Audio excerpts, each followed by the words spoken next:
तो दोस्तों आज जो है कि बिहार डीएलएड प्रवेश परीक्षा 2026 के लिए जिस भी बच्चे का 12 जून को एग्जाम होने वाला है उसके लिए एक स्पेशल क्वेश्चन पेपर लेके आ चुके हैं जो बिल्कुल ओरिजिनल क्वेश्चन पेपर की तरह है। तो जिस भी बच्चे का एग्जाम है पूरा कंप्लीट करके जाइएगा आप सभी। देखिए जिस प्रकार से 8 जून को, 9 जून को, 10 जून को और 11 जून को जो प्रश्न पूछा गया है सेम टू सेम उसी पैटर्न पर आपको दिया गया है और जिस जिस टॉपिक से प्रश्न पूछा जा रहा है उससे संबंधित आपको हम प्रश्न कंप्लीट करवा दे रहे हैं, क्योंकि जिस टॉपिक से प्रश्न पूछा गया है अगले शिफ्ट में वहां से रिपीट किया जा रहा है। ठीक है, तो इसे पूरा कंप्लीट करके ही जाइएगा। जिसका 12 तारीख को पेपर है, जिसका 13 तारीख, 14 तारीख, 15 या उससे आगे है वो भी इसे पूरा कंप्लीट कर ही लीजिएगा। तो चलिए शुरू करते हैं। सभी एक बार वीडियो को लाइक करके शेयर आप सभी जरूर कर दीजिएगा आप सभी अपने दोस्तों में। आज का फर्स्ट क्वेश्चन है कि द्वितीय विश्व युद्ध में कौन सा देश अंत में पराजित हुआ था। तो देखिए ये क्वेश्चन 2022 में आपका डीएलएड में पूछा गया था। तो देखिए यहाँ जो क्वेश्चन पूछा गया है कि द्वितीय विश्व युद्ध में कौन सा देश अंत में पराजित हुआ था, तो ये आपका जापान इसका करेक्ट आंसर हो जाता है। देखिए दूसरा विश्व युद्ध की शुरुआत कब हुआ था, 1939 में हुआ था। डेट को याद रखिएगा और ये 1945 तक चला था। 1945 में जो है कि यूएसए यानी कि संयुक्त राज्य अमेरिका ने क्या किया था, जापान पे बम गिरा दिया। उसके बाद जो है कि ये युद्ध समाप्ति के कगार पे हो गया था, यानी कि समाप्त हो गया था। अच्छा, अगर यहाँ से द्वितीय विश्व युद्ध के बारे में पूछा गया है तो ये भी आगे पूछा जा सकता है आपके पेपर में कि पहला विश्व युद्ध कब हुआ था, 1914 में हुआ था। कब तक चला था, 1918 तक। यानी कि कुल बात किया जाए तो कुल 4 वर्षों तक चला था। देखिए कभी कभी क्वेश्चन पूछा जाता है कि धुरी राष्ट्रों में कौन सा देश शामिल था, तो ये एक फैक्ट याद रखिएगा। देखिए धुरी राष्ट्र की बात किया जाए तो इसमें जर्मनी था शामिल, इटली शामिल था आपका इसमें, और उसके बाद जापान याद रखिएगा आप सभी। जापान भी आपका किसमें था, धुरी राष्ट्रों में था। तो जर्मनी, इटली, जापान धुरी राष्ट्रों में था। अगर वही मित्र राष्ट्र की बात किया जाए तो जो मित्र देश था, मित्र देश में आपका यूएसए हो जाएगा, संयुक्त राज्य अमेरिका हो जाएगा। उसके बाद फ्रांस हो जाएगा, याद रखिएगा फ्रांस हो जाएगा। उसके बाद इंग्लैंड आपका हो जाएगा। तो ये सभी जो है मित्र राष्ट्रों में शामिल था। तो इतना सा फैक्ट जरूर याद रखिएगा, इससे संबंधित हो सकता है यहाँ से आपके पेपर में प्रश्न पूछा जाए। अगला प्रश्न देख लीजिएगा, पहला संथाल जिसने अंग्रेजों पर हथियार उठाया था। तो इसका करेक्ट आंसर ऑप्शन में सी हो जाएगा तिलका मांझी, याद रखिएगा आप सभी। तो ये कब उठाया गया था, तो डेट याद रखिएगा, हो सकता है आगे क्वेश्चन पूछ लिया जाए। तो 1784 में ध्यान दीजिएगा आप सभी। अच्छा, यहीं से एक क्वेश्चन याद रखिएगा आप सभी बिरसा मुंडा के बारे में। आप सभी को पता है कि बिरसा मुंडा का मृत्यु कब होता है, 1900 ईस्वी में होता है, याद रखिएगा आप सभी। और बिरसा मुंडा का जन्म स्थान कहाँ था, खूंटी, जो कि आपका कहाँ पड़ता है, झारखंड में पड़ता है। और कार्य क्षेत्र इसका रांची था, याद रखिएगा। सिद्धू कान्हू जो है ये दोनों भाई हैं, संथाल जनजाति या संथाल विद्रोह से संबंधित है, याद रखिएगा आप सभी। संथाल जो देखते हैं ये संथाल जो है कि भारत की तीसरी सबसे बड़ी जनजाति है। यहीं से एक फैक्ट याद रखिएगा, भारत की सबसे बड़ी जनजाति जो है वो भील जनजाति है। दूसरी सबसे बड़ी जनजाति गोंड जनजाति है और तीसरी सबसे बड़ी जनजाति जो है वो आपका संथाल है, याद रखिएगा। देखिए संथाली भाषा को 2003 में जो है कि संविधान में शामिल किया गया है, जो संविधान में 22 भाषाओं को मान्यता दिया गया है। तो इतना सा फैक्ट याद रखिएगा जो हो सकता है आपके पेपर में प्रश्न पूछा जाए। देखिए बिरसा मुंडा को हम सभी धरती आबा या धरती पिता के नाम से जानते हैं। अगला है, भारत में नई आर्थिक नीति की घोषणा कब हुई थी। तो करेक्ट आंसर हो जाएगा 1991 में, याद रखिएगा आप सभी। 1991 में नई आर्थिक नीति की घोषणा की गई थी और यह घोषणा कब हुआ था, नरसिम्हा राव की सरकार में हुआ था। अगला प्रश्न है कि लोकतंत्र की उपलब्धियों में सबसे अधिक सहायक है, ये करेक्ट आंसर होगा, इसका विकास राइट आंसर होगा। ध्यान दीजिएगा आप सभी, चीजें क्लियर हैं, हर प्रश्न पर ध्यान दीजिएगा आप सभी। अगला है, नाथुला दर्रा किस राज्य में स्थित है। देखिए नाथुला जो है ये सिक्किम में है। तो आपको हम बताए थे कि सिक्किम में जो है कौन कौन सा दर्रा है, नाथुला है और जलेपला सिक्किम में है, याद रखिएगा आप सभी। ये भी प्रश्न आपके डीएलएड पेपर में पूछा गया था। तो देखिए अगर दर्रा से क्वेश्चन पूछा गया है तो आगे जो पूछने की संभावना है तो उसको याद रखिएगा। अगर क्वेश्चन पूछा जाए कि सिपकिला दर्रा जो है, क्या बताएं आपको, सिपकिला दर्रा जो है ये किस राज्य में है, तो याद रखिएगा आप सभी सिपकिला दर्रा जो है ये आपका हिमाचल प्रदेश में है, ध्यान दीजिएगा, एचपी हिमाचल प्रदेश में है। इसके अलावा याद रखिएगा अगर काराकोरम दर्रा के बारे में पूछा जाए तो काराकोरम जो है ये कहाँ पे है, तो ये आपका लद्दाख में है, याद रखिएगा आप सभी। कहाँ पे है, लद्दाख वाला क्षेत्र में आपका काराकोरम दर्रा है। तो ये 2 फैक्ट याद रखिएगा।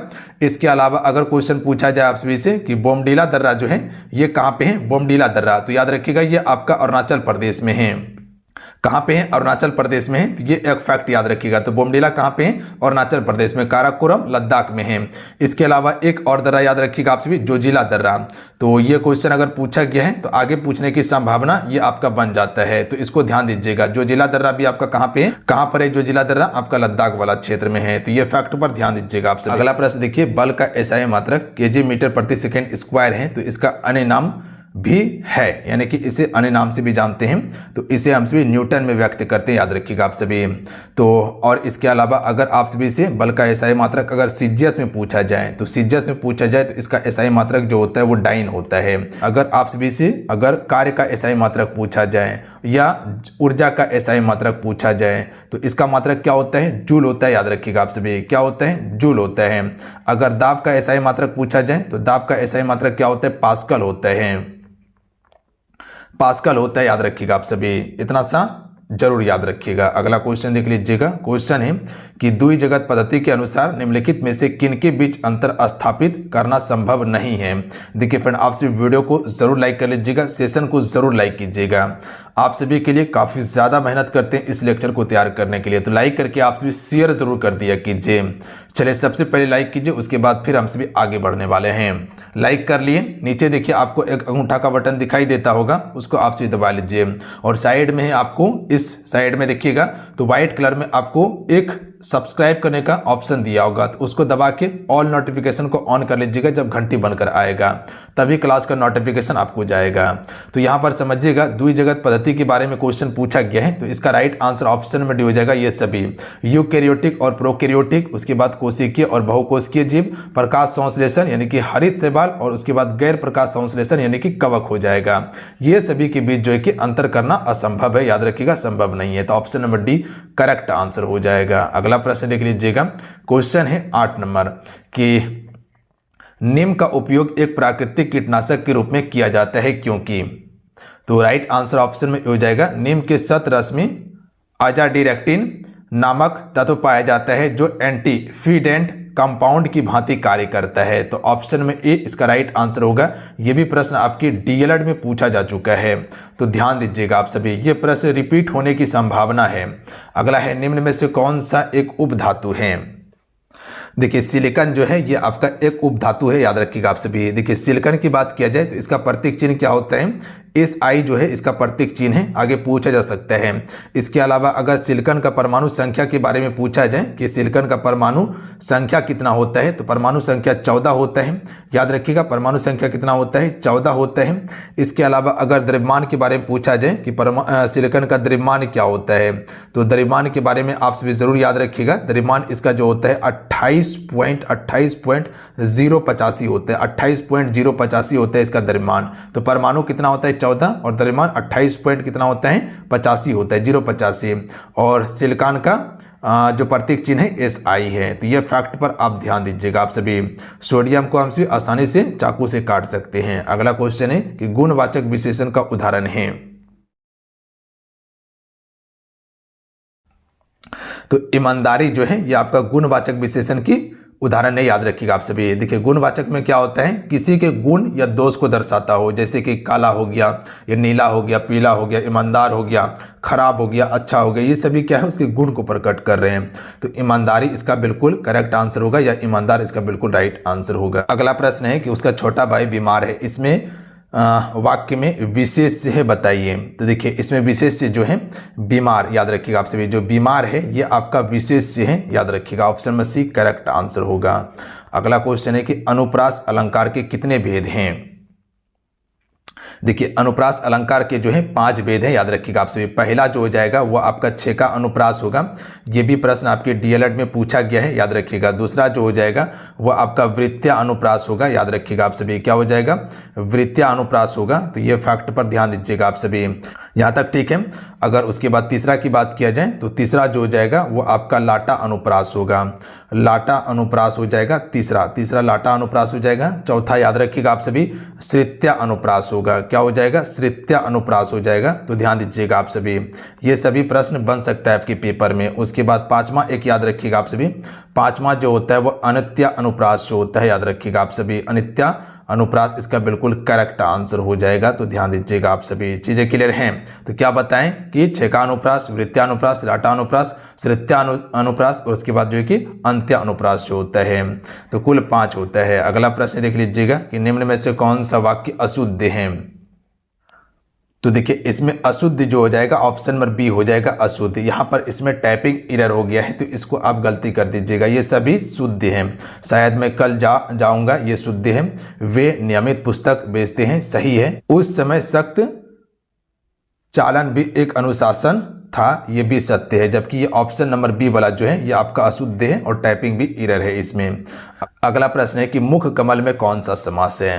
तो जहाँ विशेष विशेषण की बात किया जाए या उपमेय में उपमान की बात किया जाए, याद रखिएगा आप सभी, जो यहाँ मुख्य की बात है, मुख्य किसके समान है, तो ये कमल के समान है। तो ध्यान दीजिएगा आप सभी, मुख्य की विशेषता क्या बताया गया है कि मुख्य जो है ये कमल के समान है। तो ये कर्मधारय इसका बिल्कुल करेक्ट आंसर होगा, याद रखिएगा आप सभी। तत्पुरुष समास में क्या होता है, जितने भी आप सभी कारक विभक्ति देखते हैं, यानी कि कर्ता का जो कारक विभक्ति देखते हैं वो सभी आ जाता है और इसका अंतिम पद प्रधान होता है।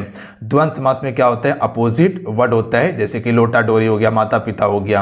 अव्ययी बहु समास में क्या होता है, प्रथम पद प्रधान होता है और इसमें अव्यय शब्द होता है पहले लगा हुआ, याद रखिएगा आप सभी। और जबकि कर्मधारय समास में विशेष और विशेषण होता है। अगला है बिहार में अति जल दोहन से किस तत्व का संकेंद्रण बढ़ा है।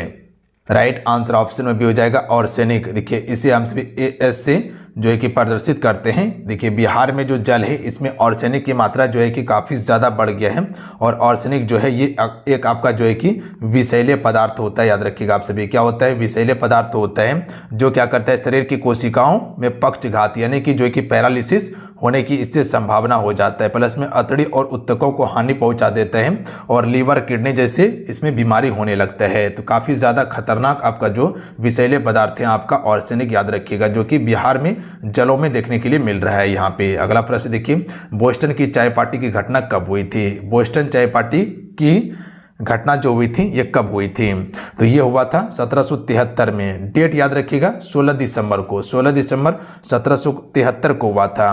बोस्टन के अधिकारियों के द्वारा जो है कि यहाँ पर कर युक्त चाय के 3 जहाज था जो कि ब्रिटेन लौटने से क्या कर दिया था, इनकार कर दिया था। तो वहीं पर क्या हुआ था, उपनिवेशी पर एक समूह जहाज गया और वहाँ पर जो है कि सवार होकर जो चाय था वो बोस्टन हार्बर में फेंक दिया था। जितने चाय था वो सारा नष्ट कर दिया था और यहीं से जो है कि ये घटना आपका पारित होता है। तो याद रखिएगा ये 1773 में हुआ था। अगला क्वेश्चन देख लीजिएगा, स्पेनिंग जेनी का आविष्कार जो है ये कब हुआ था। तो करेक्ट आंसर हो जाएगा 1765 इसका राइट आंसर होगा। तो ऑप्शन में एक करेक्ट आंसर हो जाएगा। ये जो है कि सूत का लगभग जो है कि 8 धागे काट सकता था। कौन, आपका ये स्पेनी जेनी, याद रखिएगा आप सभी। कितने धागे, 8 धागे काट सकता था। तो ऑप्शन नंबर यहाँ ए राइट आंसर होगा। अगला क्वेश्चन देख लीजिएगा, क्वेश्चन नंबर 18 है कि किसी वस्तु का वजन हवा में 10 न्यूटन है तो उस वस्तु को किसी द्रव में अगर पूर्णतः डुबाई जाता है तो उसका वजन 8 न्यूटन रह जाता है। तो वस्तु द्वारा हटाए गए द्रव में वजन क्या होगा। तो देखिए कोई वस्तु हवा में उसका वजन कितना था, 10 न्यूटन था। अगर उसको हम क्या किए, उसको किसी द्रव में डुबा दिए तो 8 न्यूटन उसका वजन बच जाता है। तो 10 था बचा 8, तो इसका 2 न्यूटन जो है कि उसके द्वारा हटाए गए द्रव का वजन होगा। तो ऑप्शन नंबर डी इसका करेक्ट आंसर होगा, याद रखिएगा आप सभी।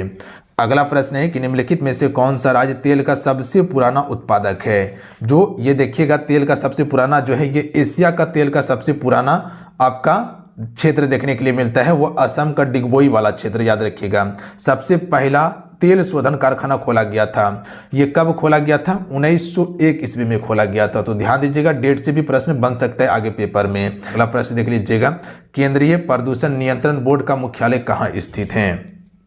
तो राइट आंसर ऑप्शन में सी हो जाएगा, ये आपका नई दिल्ली में स्थित है।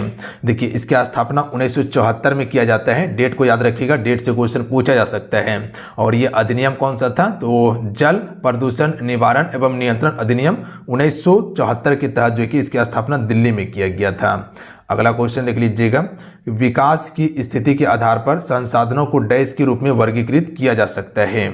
तो देखिए विकास की दृष्टि के आधार से संसाधनों को हम सभी संभावित, विकसित, स्टॉक, उसके बाद रिजर्व, ये सभी में हम सभी कर सकते हैं। तो डी इसका राइट आंसर होगा, याद रखिएगा। अगला है कि अपने अस्तित्व के दौरान 17 राष्ट्रों ने राष्ट्र संघ में सदस्यता वापस ले ली थी? निम्नलिखित में से कौन सा राष्ट्र संघ से अलग नहीं हुआ था?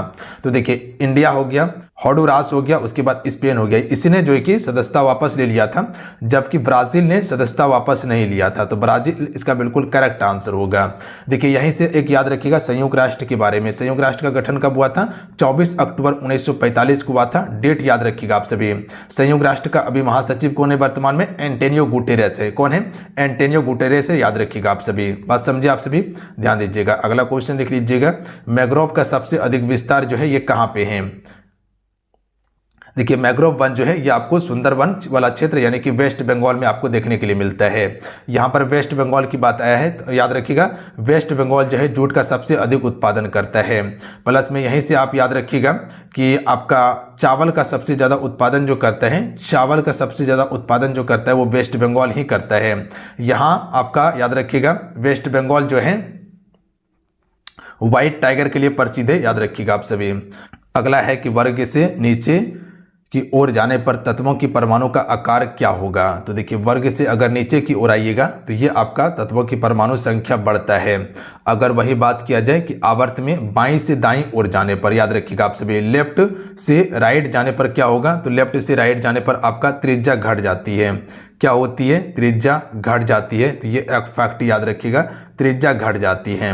अच्छा इसके अलावा याद रखिएगा आप सभी जो आवर्त सारणी है, इसमें सारणी में बात किया जाए तो ऊर्ध्वाधर जो स्तंभ होता है वो कितना होता है? 18 होता है ऊर्ध्वाधर स्तंभ। वहीं पर अगर बात किया जाए जो ऊर्ध्वाधर स्तंभ होता है इसे हम सभी समूह के नाम से जानते हैं। किस नाम से जानते हैं?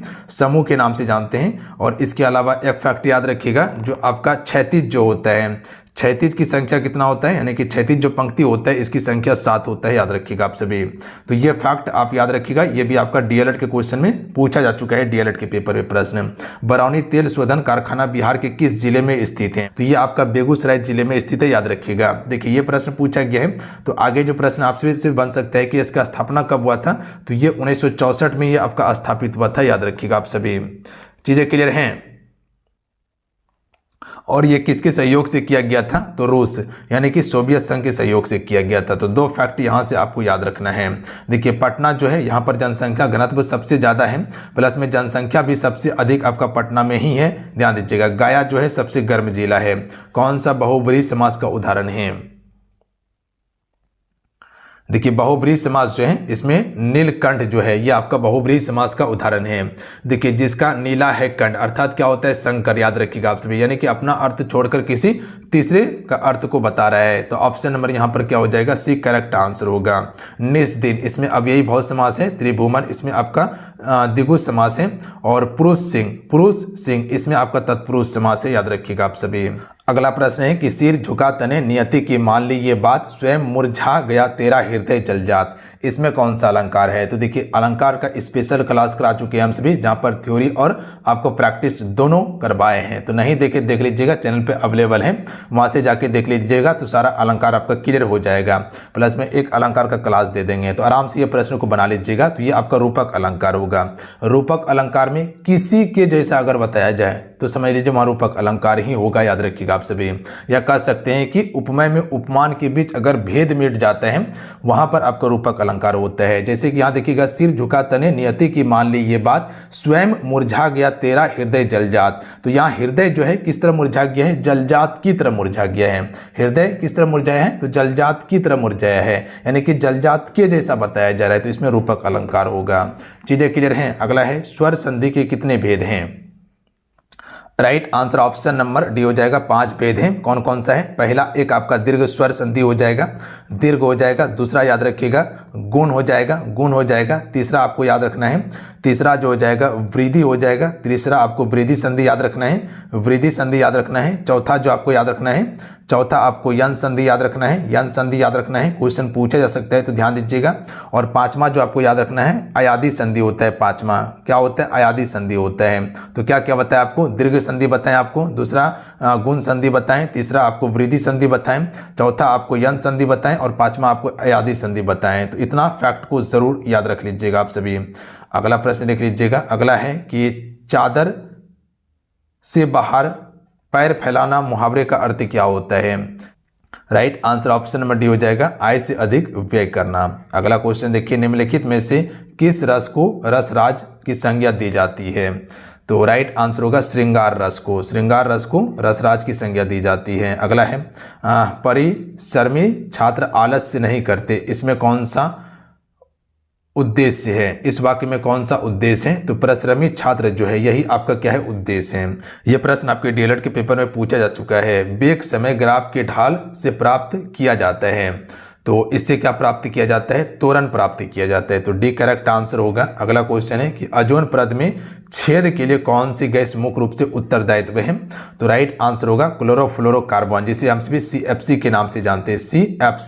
CFC याद रखिएगा आप सभी, जिसे CFC कहा जाता है, क्लोरोफ्लोरोकार्बन कहा जाता है, याद रखिएगा आप सभी। ओजोन परत में क्या कर रहा है? ये छिद्र कर रहा है। अच्छा, ओजोन परत जो है हमारे लिए क्यों महत्वपूर्ण है? क्योंकि जो सूर्य है वहां से एक पराबैंगनी किरण आता है, याद रखिएगा आप सभी, उसी से रक्षा करता है। और पराबैंगनी किरणें जो है वो काफी खतरनाक किरणें हैं। अगर मनुष्य के शरीर पर या किसी जंतु के शरीर पर पड़ जाए तो चर्म रोग होने की संभावना रहता है। अगला प्रश्न है कि लोकसभा में अनुसूचित जनजाति के लिए आरक्षित सीटों की संख्या कितनी है? यह भी आपका डीएलएड 2022 में ही प्रश्न बना था, तो याद रखिएगा आप सभी। देखिए आगे क्या पूछा जा सकता है, तो यहाँ अनुसूचित जनजाति के बारे में पूछा गया है, यानी कि एसटी के बारे में पूछा गया है, तो 47 हो जाएगा। अगर यहीं एससी की बात करता तो 84 हो जाता है एससी के लिए, याद रखिएगा आप सभी।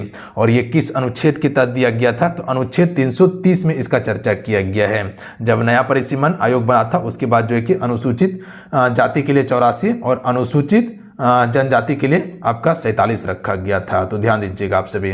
अगला है, निम्न में से किस मापनी के द्वारा किसी भी मॉल दोनों की दूरियों को दर्शाया जाता है? तो राइट आंसर होगा तुलनात्मक मापनी, इसका बिल्कुल राइट आंसर हो जाएगा। अगला प्रश्न देख लीजिएगा। अगला प्रश्न है कि झुककर मैंने पूछ लिया खा गया मानो झटपट, इस पंक्ति में कौन सा अलंकार है? तो यहाँ एक शब्द दिखिएगा, तो यहाँ आपको देखने के लिए मानो शब्द, तो आपको बताया है कि मानो हो गया, या कह सकते हैं कि जानो हो गया, मानो हो गया, जानो हो गया, मनु हो गया, मनु हो गया, मनु शब्द हो गया, उसके बाद कह सकते हैं कि जनु हो गया। ये सभी शब्द किस में देखने के लिए मिलता है? उत्प्रेक्षा अलंकार में देखने के लिए मिलता है, तो ऑप्शन सी इसका राइट आंसर होगा। अगला है कि चरण कमल बंदो हरिराय में कौन सा अलंकार है? तो देखिए चरण जो है कमल की तरह है, चरण किसके तरह है, किसके समान है? कमल के समान है, तो इसमें आपका रूपक अलंकार होगा, याद रखिएगा। चरण को किसकी तरह बताया जा रहा है? कमल की तरह बताया जा रहा है, तो option number D correct answer होगा। अगला है कि किस छंद के प्रत्येक चरण में 2 तगन, 1 जगन और 2 गुरु वर्ण होते हैं? देखिए इसको काट लीजिएगा आप सभी, ये आपका आंसर नहीं होगा, इसको आप सभी इंद्र वर्जा कर लीजिएगा, इंद्र वर्जा आपको करना है, ध्यान दीजिएगा आप सभी, इंद्र वर्जा बिल्कुल करेक्ट आंसर होगा। अगला क्वेश्चन है कि काव्य की आत्मा किसे माना जाता है? तो देखिए काव्य की आत्मा जो है ये आपका व्यंग्यार्थ को माना जाता है, ऑप्शन में ए राइट आंसर होगा। अगला है कि मुझसे ऐसी बात नहीं सुनी जाती, इस वाक्य में क्रिया किसके अनुसार है? तो यहाँ देखिएगा क्रिया जो है ये कर्म के अनुसार है, कि मुझसे ये बात जो है नहीं सुनी जाती, तो ये कर्म के अनुसार क्रिया है, तो ऑप्शन में ए राइट आंसर होगा। कर्ता के अनुसार नहीं होगा, कर्म के अनुसार होगा। पहले उच्चारण सही कीजिए। भारत के संविधान में निम्नलिखित में से कौन समानता के अधिकार में शामिल नहीं है? आर्थिक बराबरी जो है यह आपका समानता के अधिकार में शामिल नहीं है, याद रखिएगा आप सभी। ऑप्शन नंबर क्या हो जाएगा? डी करेक्ट आंसर होगा। देखिए अगर समता या समानता की बात किया जाए तो ये आपका अनुच्छेद 14 से लेकर 18 तक है, याद रखिएगा। अनुच्छेद 14 से लेकर 18 तक समता या समानता के अधिकार की बात करता है। अच्छा यहीं से एक फैक्ट याद रखिएगा, अगर आपसे इसे पूछा जाए कि विधि के समक्ष समता, विधि के समक्ष समता के बारे में जो बात किया गया किस अनुच्छेद में? अनुच्छेद 14 में। वहीं एक आपका धर्म, उसके बाद नस्ल जाति के आधार पर भेदभाव पर जो है कि निषेध किया गया है, ये किस अनुच्छेद में है? अनुच्छेद 15 इसी से संबंधित है, कि धर्म जाति के आधार पर आप सभी किसी से भेदभाव नहीं कर सकते हैं, ये अनुच्छेद 15 में चर्चा किया गया है। अगर वही बात किया जाए आप सभी से कि लोक नियोजन पर अवसर की समानता, लोक नियोजन यानी कि सभी को समान अवसर दिया जाएगा नौकरी या वैकेंसी के लिए, ये किस में चर्चा है? अनुच्छेद 16 में चर्चा किया गया है। अगर वहीं बात किया जाए अस्पृश्यता का अंत यानी कि छुआछूत का अंत जो किया गया है वो किस अनुच्छेद में किया गया है? अनुच्छेद 17 के तहत किया गया है। इसके अलावा याद रखना है कि उपाधियों का अंत, उपाधि का जो अंत किया गया है ये किस अनुच्छेद के तहत किया गया है? अनुच्छेद 18 के तहत उपाधियों का अंत किया गया है। तो इतना सा फैक्ट आप इससे संबंधित याद रखिएगा, हो सकता है आपके पेपर में यहाँ से प्रश्न बन जाए, क्योंकि डीएलएड के पेपर में प्रश्न पूछा गया है। अगला प्रश्न है कि पी नौसे की सैनिक सरकार कितने वर्ष तक सरकार की सत्ता में रहा था? जो आपका चिली देश है, चिली याद रखिएगा आपसे, चिली की सैन्य सरकार में रहा था, लगभग ये 17 साल रहा था। ये प्रश्न आपके बिहार डीएलएड 2022 में पूछा गया है। तो याद रखिएगा आप सभी, इनमें से किस राज्य में मैंग्रोव वन पाए जाते हैं? तो पश्चिम बंगाल में पाए जाते हैं। अगला है कि मक्का किस प्रकार की मिट्टी में अच्छी तरह उगाई जाती है? देखिए मक्का जो है यह आपका अच्छी बुलाई मिट्टी प्लस दमोट मिट्टी होगा, याद रखिएगा। तो ये हल्का दमोट मिट्टी नहीं होगा। ऑप्शन नंबर डी इसमें राइट आंसर होगा। आप सभी इसको क्या कीजिएगा, मिला लीजिएगा। यहाँ आपको क्या लिखना है, अच्छी बुलाई मिट्टी प्लस में दमोट मिट्टी लिखना है आप सभी को, दमोट मिट्टी। तो ये जो है कि मक्का की खेती के लिए उपयोगी मिट्टी मानी जाती है। इसका पीएच मान जो होता है लगभग 6.6 से लेके 7.5 के बीच में इसका पीएच मान होता है। अगला क्वेश्चन है कि इनमें से कौन सा अधिकार भारतीय नागरिकों को प्राप्त है? अपनी संस्कृति की रक्षा करना, ये आपका अधिकार दिया गया है, जो कि अनुच्छेद 29 में दिया गया है कि अपनी संस्कृति की रक्षा का अधिकार अनुच्छेद 29 में इसकी चर्चा किया गया है। तो ये अधिकार भारतीय नागरिक को मिला है। अगला क्वेश्चन है कि स्ट्रेट, इसको स्ट्रेट कीजिएगा, स्ट्रेट जर्मिनेशन किस प्रकार की उपकला का एक उदाहरण है? तो राइट आंसर ऑप्शन में डी हो जाएगा, ये दोनों हो जाएगा। इसको घनाकार उपकला कीजिएगा आप सभी, घनाकार उपकला। और उसके बाद जो है कि सीली, ये डेट एपिथेलियमी का ये आपका उदाहरण है। तो ऑप्शन में डी इसका करेक्ट आंसर हो जाएगा। अगला है कि निम्नलिखित में से कौन द्रव नहीं है? तो देखिए धुआं, जल और द्रवता, ये सभी तो द्रव है, पर गर्मी अनुभव करना ये द्रव्य नहीं है, याद रखिएगा। गर्मी को अनुभव कर रहे तो वो द्रव की कैटेगरी में नहीं आएगा। अगला प्रश्न देख लीजिएगा कि निम्न में से किस माध्यम में प्रकाश की चाल अधिक होती है? तो देखिए प्रकाश की चाल सबसे अधिक जो होती है वो निर्वात में होती है, याद रखिएगा आप सभी। बट निर्वात ऑप्शन में नहीं दिया गया है, तो वायु इसका करेक्ट आंसर हो जाएगा, याद रखिएगा आप सभी। चीज़ें क्लियर हैं? निर्वात में प्रकाश की चाल जो होता है वो 10 × 10⁸ मीटर प्रति सेकेंड, याद रखिएगा आप सभी, प्रति सेकेंड होता है निर्वात में प्रकाश की चाल। अच्छा, निर्वात में प्रकाश की चाल की बात की गई तो सबसे अधिक होता है। प्रकाश की चाल सबसे कम किस में होता है? तो याद रखिएगा आप सभी, ठोस में। अच्छा, ध्वनि की सबसे चाल अधिक किस में है? तो ठोस में होता है, या स्टील का लीजिए। और सबसे कम किस में होता है? निर्वात में। निर्वात में ध्वनि नहीं गमन करता। अगला प्रश्न पर ध्यान दीजिएगा कि चुंबकीय सुई पृथ्वी के चुंबकीय क्षेत्र के कारण स्थित होती है। तो ये उत्तर से दक्षिण दिशा में। तो ऑप्शन में ए इसका करेक्ट आंसर होगा। अगला है कि सभी कोशिकाओं की एक समान विशेषता क्या है? झिल्ली और कपाल एक समान विशेषता है। तो ऑप्शन में ए राइट आंसर होगा।